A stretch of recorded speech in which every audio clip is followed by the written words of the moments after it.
बहुत ही important topic है बेटा।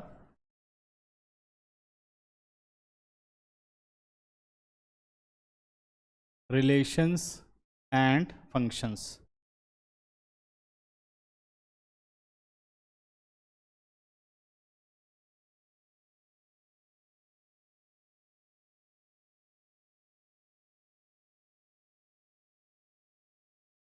अब रिलेशन एंड फंक्शंस में रिलेशन पढ़ने से पहले हमें कार्टेशियन प्रोडक्ट्स के बारे में समझना है। कार्टेशियन प्रोडक्ट का मतलब है प्रोडक्ट बिटवीन टू सेट्स, ठीक है ना। तो अब देखो कार्टेशियन प्रोडक्ट्स क्या होते हैं।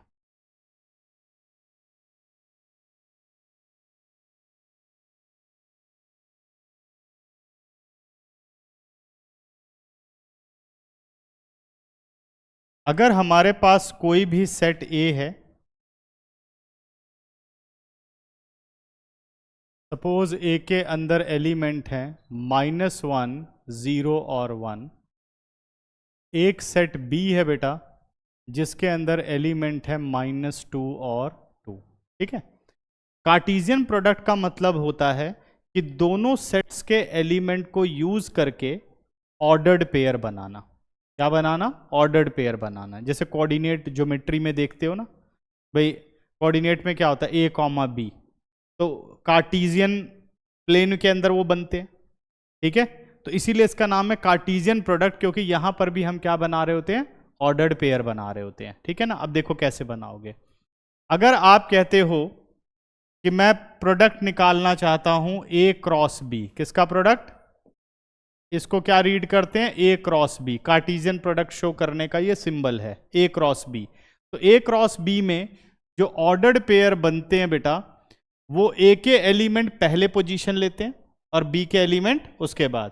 तो क्या बनेगा, एक तरीके से ऐसे याद रखो, ए के जो एलिमेंट है वो कोऑर्डिनेट में एक्स बनेंगे और जो बी के एलिमेंट हैं वो कोऑर्डिनेट में वाई की पोजीशन पर होंगे, ठीक है ना। अब देखो कैसे बनेंगे, -1, -2,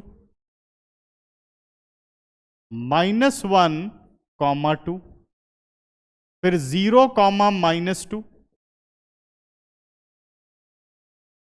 0, 2, 1 और 2। ये हमारे पास एक सेट बन के तैयार हो रहा है। -1, -2, -1, 2, 0, -2, 0, 2 और 1, 2। तो ए क्रॉस बी में जो एलिमेंट्स होंगे वो किस फॉर्म में होंगे, ऑर्डर्ड पेयर की फॉर्म में होंगे, ठीक है।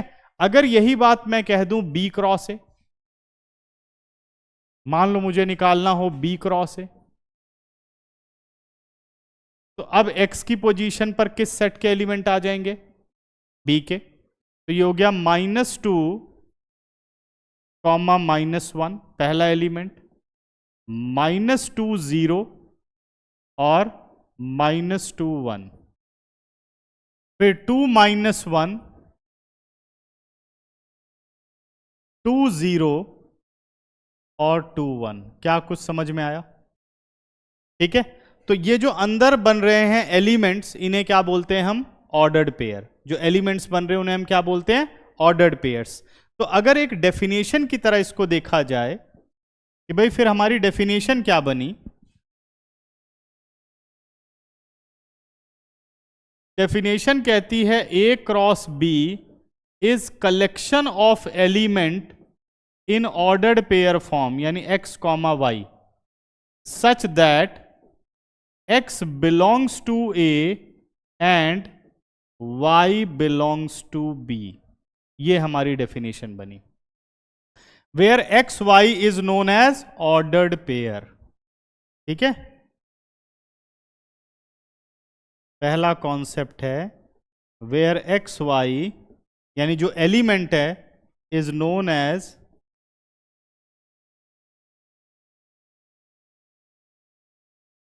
ऑर्डर्ड पेयर, ऑर्डर्ड पेयर, ठीक है। और बेटा इसे कहते हैं टू टपल,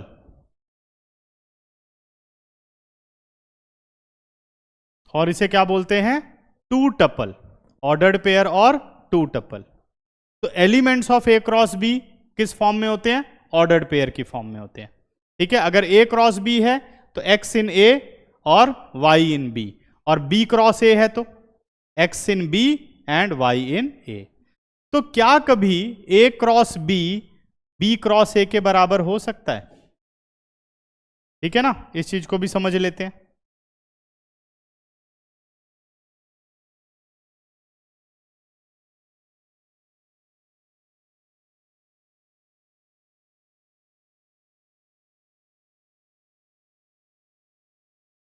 अगर हम बात करें तो A cross B is not equal to B cross A।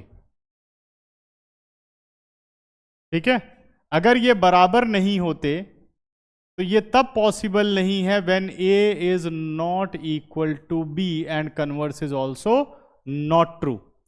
कैसे पहचानेंगे कि ये बराबर है कि नहीं है? अब जैसे यहां पर आ रहा है, ये एक तरह से सेट बन चुका है। दो सेट कब बराबर होते हैं? जब उनके नंबर ऑफ एलिमेंट बराबर हों और एलिमेंट भी बराबर हों। तो इसमें देखो ये वाला जो एलिमेंट है -1 और -2, क्या ये -2 और -1 के बराबर है? या ऐसा कोई एलिमेंट यहां दिखाई दे रहा है? नहीं दिखाई दे। तो if at least one element is different, ठीक है, कब बराबर हो सकते हैं? मतलब ऑर्डर्ड पेयर कब बराबर होते हैं? एक चीज ये भी देख लो कि अगर हम कहें नेक्स्ट पॉइंट कि x1 y1,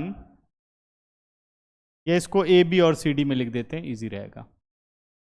ordered pair A B is equal to ordered pair C D if and only if A is equal to C और B is equal to D। ठीक है, इसका मतलब AB और BA अगर ordered pair लिखा तो बराबर नहीं होगा, क्योंकि यहां पर पोजीशन मैटर करती है। X X के साथ, Y Y के साथ बराबर होना चाहिए, तब ऑर्डर्ड पेयर बराबर होंगे। तो आपने इसमें देखा कि कम से कम एक अगर डिफरेंट एलिमेंट है तो दो सेट कभी बराबर नहीं हो सकते, तो वो बराबर नहीं हुए। ठीक है, तीसरा केस बेटा, अगर बराबर हो कि भाई A cross B is equal to B cross A, it is possible only when A is equal to B। ठीक है, fourth important point, number of element in A cross B is equal to क्या होता है? Number of element in A into number of element in B। अगर मैं कह दूं कि A में 3 एलिमेंट है, B में 2 एलिमेंट है, तो A क्रॉस B में कुल कितने एलिमेंट होंगे? 3 इंटू 2 6 एलिमेंट। तो काउंट करके देखो, 1 2 3 4 और कितने बने? 5। एक और बनना चाहिए था। 1 -2 नहीं बनाया ना? 1 और -2 नहीं बनाया। हाँ, ये तो गड़बड़ हो रही है। दूसरे में 6 बने होंगे जरूर। कहाँ ध्यान चला गया? रुक जाओ। एक हमारा कौन सा बना था? -1 -2 -1 2 0 -2 0 2 1 -2 1 -2 और 1, 2। अब हो गए 6। दूसरे में जरा काउंट करके देख लेते हैं, उसमें है 1 2 3 4 5 6। ठीक है ना? तो इस तरीके से नंबर ऑफ एलिमेंट आप बता सकते हो। जैसे कहते हैं number of element in A is M, number of element in B is N, how many element in A cross B? तो क्या होगा? M into N, M N elements are there. ठीक है, तो ये तो हो गया हमारे पास ऑर्डर्ड पेयर, टू टपल, और इसे कहते हैं ऑर्डर डबलेट, या क्या बोलते हैं? डबलेट भी इसको बोलते हैं। ठीक है, तो ऑर्डर्ड पेयर, टू टपल और डबलेट। ठीक है, समझ गए? आगे बढ़ते हैं। अब आ जाओ ऑर्डर ट्रिपलेट। मान लो हमें फाइंड आउट करना है 3, हमारे पास मान लो एक सेट है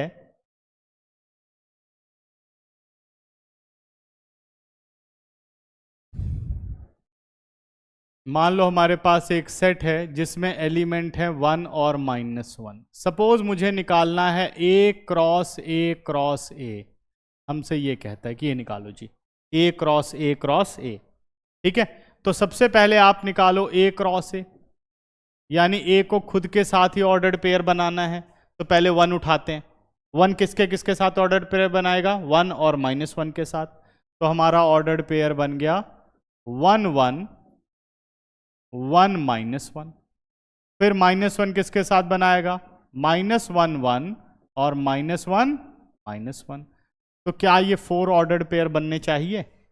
ए में 2 है तो ए क्रॉस ए कितना हो गया? 2 × 2 4।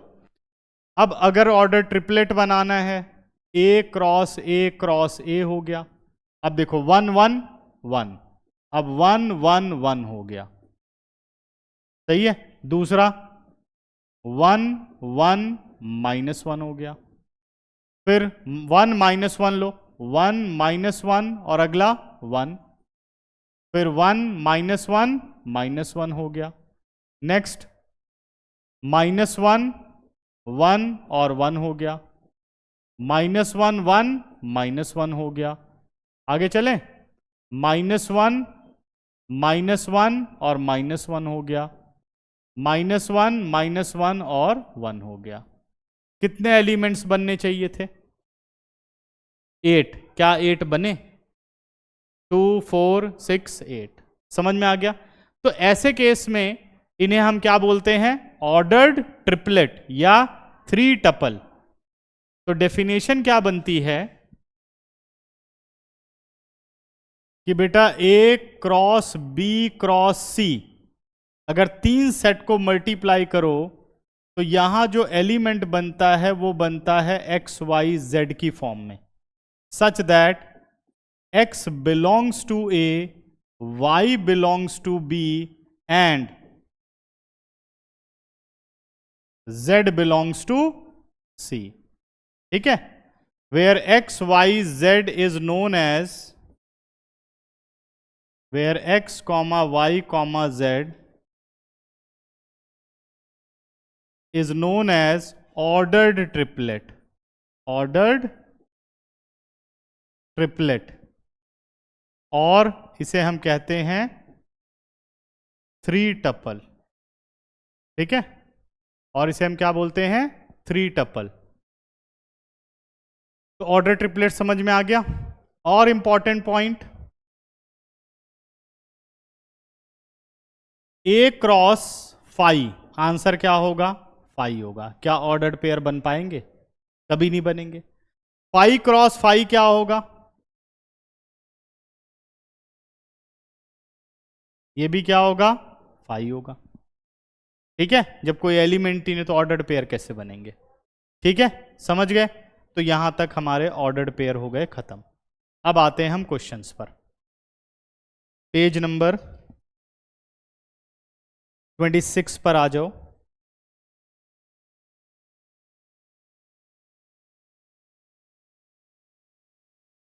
Example number 1। ये कर लिया बेटा नोट? कर लो, नोट कर लो। पीछे वाला नोट हो गया? पीछे वाला करो, पहले पहले नोट करो फिर क्वेश्चन करते हैं। जल्दी से नोट कर डालो।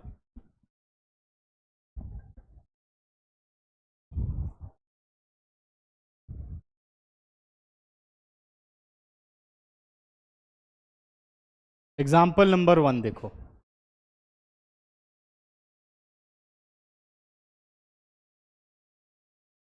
फर्स्ट एग्जाम्पल क्या कहता है कि if x + 1 comma y - 2, if x + 1 comma y - 2 is equal to 3 comma 1, find x and y। तो हमने पहले कॉन्सेप्ट पढ़ लिया है कि दो ऑर्डर्ड पेयर कब बराबर होते हैं? जब उनकी जो वैल्यू x पोजीशन पर है, दूसरे वाले की भी वैल्यू जो x पोजीशन पर है वो बराबर ही होगी, क्योंकि इनके बीच में इक्वल टू लगा हुआ है। ठीक है, तो x + 1 is equal to 3 and y - 2 is equal to 1। तो x की वैल्यू कितनी आ गई बेटा? 2 और y की वैल्यू कितनी आ गई? 3। तो ये हो गई हमारे पास x और y की corresponding values, x is 2 and y is 3। ठीक है। एग्जाम्पल नंबर 2, एग्जाम्पल नंबर 2 कहता है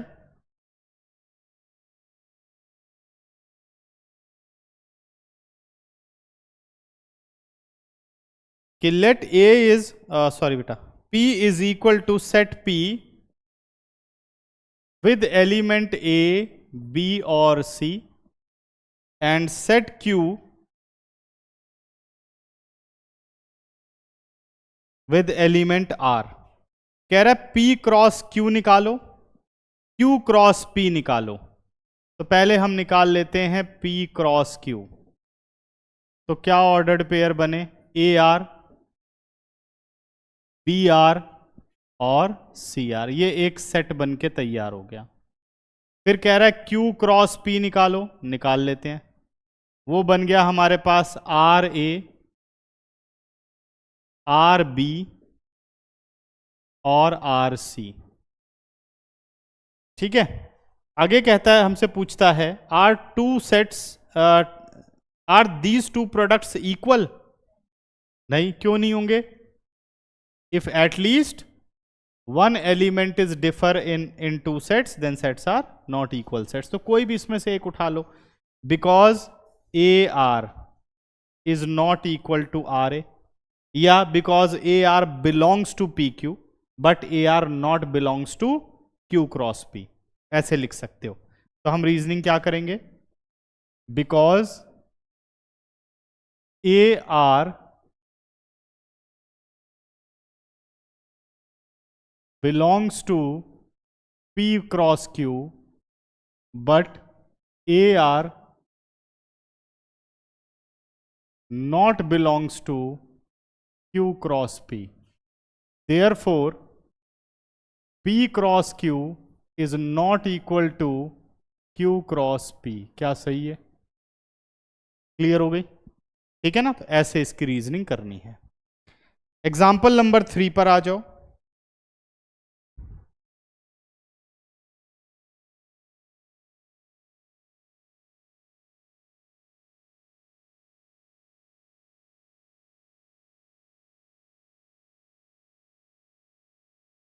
थर्ड एग्जाम्पल क्या कहता है, हमें 3 सेट दिए गए A B C. Set A with element 1 2 3, set B with element 3 4, set C, element of set C is 4 5 and 6। अब पहला पार्ट कहता है बेटा कि फाइंड आउट करो A cross B intersection C। ठीक है, A cross B intersection C। तो हमें क्या करना है, सबसे पहले ना सेट्स फाइंड आउट करने होते हैं। यानी अगर मैं B इंटरसेक्शन C पहले निकाल लूं, ये भी पूरा सेट से ही है लेकिन इसके एलिमेंट किस फॉर्म में है, ऑर्डर्ड पेयर की फॉर्म में है, वर्किंग पूरे सेट्स की तरह ही है। तो पहले मैं निकाल लेता हूं B इंटरसेक्शन C। तो B इंटरसेक्शन C क्या होता है, collection of all the element which is in B and C both, यानी कॉमन। तो बताओ B और C में कॉमन क्या है, सिर्फ 4, ये हमारा कॉमन आ गया। अब निकालो A cross B intersection C। तो A cross B intersection C करूं तो कितना आ गया, 1 4 है ना, 2 4 और 3 4। ये हमारे पास फर्स्ट पार्ट आ गया। सेकंड पार्ट क्या कहता है कि फाइंड आउट करो A क्रॉस B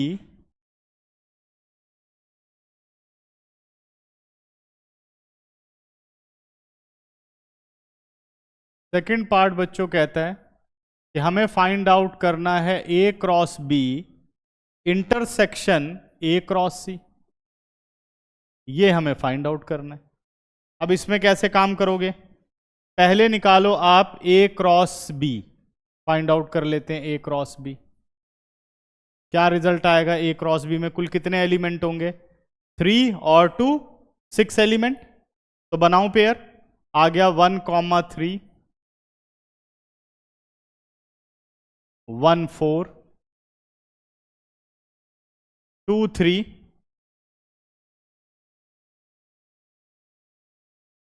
2 3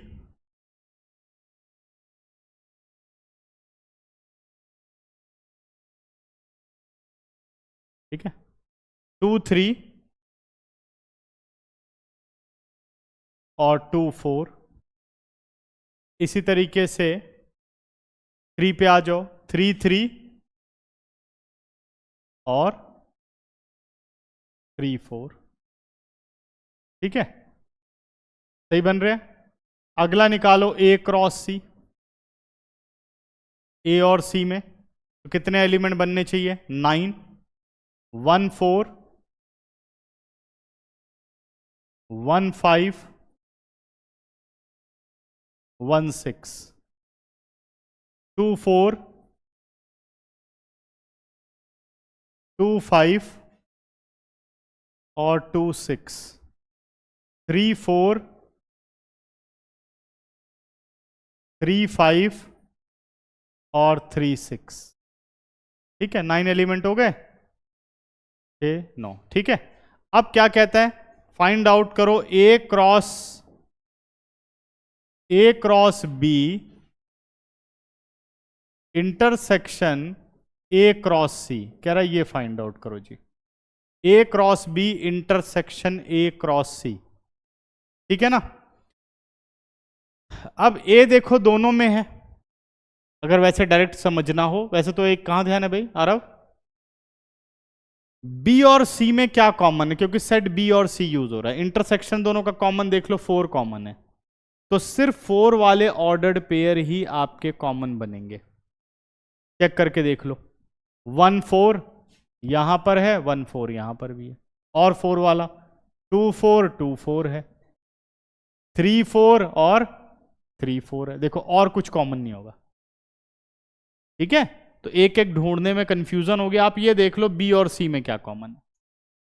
ठीक है, समझ गए? जो एलिमेंट कॉमन है उसी के साथ ए को बना के दिखा दो। तो क्या आंसर आ गया? 1 4 2 4 और 3 4। ना समझ में आया तो फिर एक एक एलिमेंट ढूंढो, टाइम लगाना पड़ेगा। ठीक है, इसके बाद आता है बेटा थर्ड पार्ट। थर्ड पार्ट कह रहा है A cross B union C. ये तो कर ही लोगे, बी और सी का यूनियन निकालो, कौन से एलिमेंट बनेंगे? 3 4 5 6 3 4 5 6 4 एलिमेंट हो जाएंगे। सही है, उसके बाद इनका कार्टेशियन प्रोडक्ट निकाल लेना, 12 एलिमेंट आएंगे। फिर कह रहा है ए क्रॉस बी निकाल लो, ए क्रॉस सी निकाल लो, जो आए फिर इनका यूनियन कर देना। सही है, अब बी और सी में कॉमन देख लो तो वो एक ही बार आएंगे। ठीक है, ए क्रॉस बी हम निकाल ही चुके हैं, ए क्रॉस सी निकाल चुके हैं, यूनियन करूं तो ये रहे कॉमन एलिमेंट, इसे एक बार लिखना है, बाकी सारे लिख देने हैं। कर लोगे? ठीक है, अब आओ एग्जाम्पल नंबर 4 पर। एग्जाम्पल नंबर 4 भी खुद कर सकते हो। सेट पी दे रखा है 1,2, पी क्रॉस पी निकालना है, मैंने खुद अभी एग्जाम्पल लिया था। एग्जाम्पल नंबर 5 पर आ जाओ।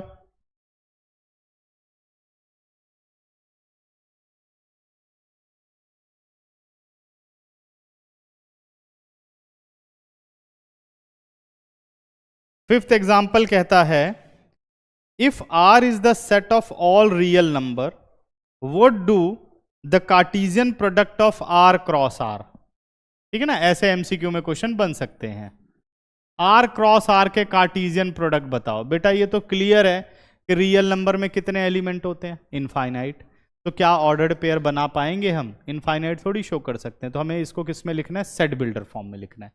तो सेट बिल्डर फॉर्म में कैसे लिखोगे? It is collection of ordered pair X Y such that X Y belongs to all real number. खत्म। कह रहा आर क्रॉस आर बता दो क्या होगा। तो it is collection of ordered pair X Y Z such that X Y Z belongs to real number. ठीक है ना, समझ में आ गया। अब आ जाओ एग्जाम्पल नंबर 6 पर। ये एक इंपॉर्टेंट एग्जाम्पल है।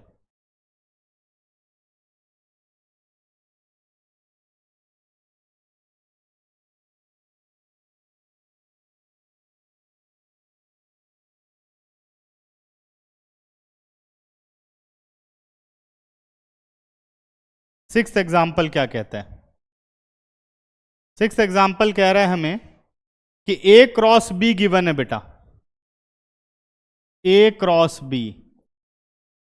तो इसमें हमें ऑर्डर्ड पेयर मिलते हैं पी कॉमा क्यू, पहला ऑर्डर्ड पेयर, पी आर दूसरा हो गया, एम क्यू और एम आर, यही है ना, और तो कोई नहीं है। हाँ, कह रहा फाइंड ए एंड बी। अब ध्यान से देखो, अगर मुझे सेट ए निकालना हो तो इस ऑर्डर्ड पेयर में जितने भी एलिमेंट एक्स की पोजीशन पर आ रहे हैं वो सब किसके एलिमेंट हैं? ए के। तो ए के एलिमेंट हो गए पी पी एम एम। इसका मतलब कितनी बार लिखा जाएगा? एक बार पी और एक बार एम। सेट में बार बार तो नहीं लिखा जाता। अब सेट बी बताओ क्या होगा? जो वाई की पोजीशन पर है, क्या हो गया बेटा? क्यू और आर। अब 2 इंटू 2 कितने हो गए? 4। क्या वहां 4 एलिमेंट हैं? इसका मतलब सही निकाले हमने। ठीक है, समझ गए? तो ये सारे एग्जाम्पल्स खत्म हो गए। अब 2.1 के पहले 2 क्वेश्चन करो और 5 से लेकर के 8 तक फटाफट क्वेश्चन करके दो। जल्दी से नोट करो और ये क्वेश्चन करके दिखाओ। एक्सरसाइज 2.